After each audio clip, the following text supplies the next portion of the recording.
حضرت سیدنا ابراہیم بن بشار علیہ رحمت اللہ الغفار فرماتے ہیں، ایک مرتبہ میں حضرت سیدنا ابراہیم بن ادہم علیہ رحمت اللہ کے ساتھ تھا۔ ہم ایک صحراء میں پہنچے، وہاں ایک اونچی قبر تھی۔ حضرت سیدنا ابراہیم بن ادہم اس قبر کو دیکھ کر رونے لگے۔ میں نے پوچھا، حضور یہ کس کی قبر ہے؟ اپنے فرمایا، یہ حمید بن جابر علیہ رحمت اللہ القادر کی قبر ہے، جو کہ ان تمام شہروں کے حاکم تھے۔ پہلے یہ دنیاوی دولت کے سمندر میں غرق تھے، پھر اللہ پاک نے انہیں ہدایت عطا فرمائی اور ان کا شمار اللہ عز و جل کے نیک بندوں میں ہونے لگا۔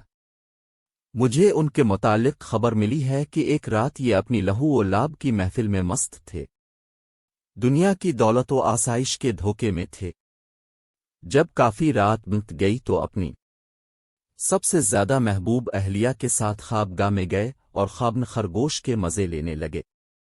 اسی رات انہوں نے خواب دیکھا کہ ایک شخص اپنے ہاتھ میں ایک کتاب لیے ان کے سرہانے کھڑا ہے۔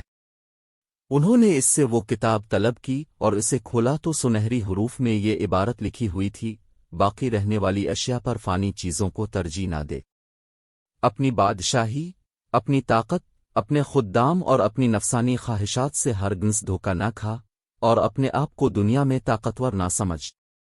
اصل طاقتور ذات تو وہ ہے کہ جو مداوم نہ ہو، اصل بادشاہی تو وہ ہے جسے زوال نہ ہو، حقیقی خوشی و فرحت تو وہ ہے جو بغیر لہو و لعب کے حاصل ہو، لہذا اپنے رب عز و جل کے حکم کی طرف جلدی کر۔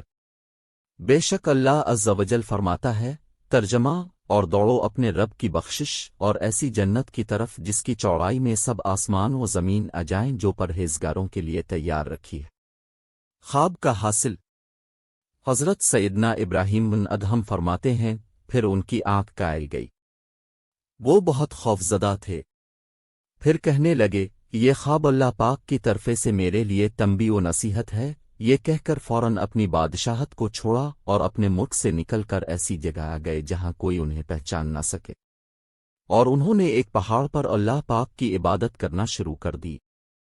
حضرت سیدنا ابراہیم بن ادہم علیہ رحمت اللہ فرماتے ہیں، جب مجھے ان کے بارے میں علم ہوا تو میں ان کے پاس آیا اور ان سے ان کے حالات دریافت کیے، تو انہوں نے مجھے اپنا یہ واقعہ سنایا اور میں نے انہیں اپنے سابقہ حالات کے بارے میں بتایا۔ پھر ان کے انتقال تک میں اکثر ملاقات کے لیے ان کے پاس آتا۔ بالآخر ان کا انتقال ہو گیا اور اسی جگہ انہیں دفن کر دیا گیا۔ یہ انہیں کی قبر ہے۔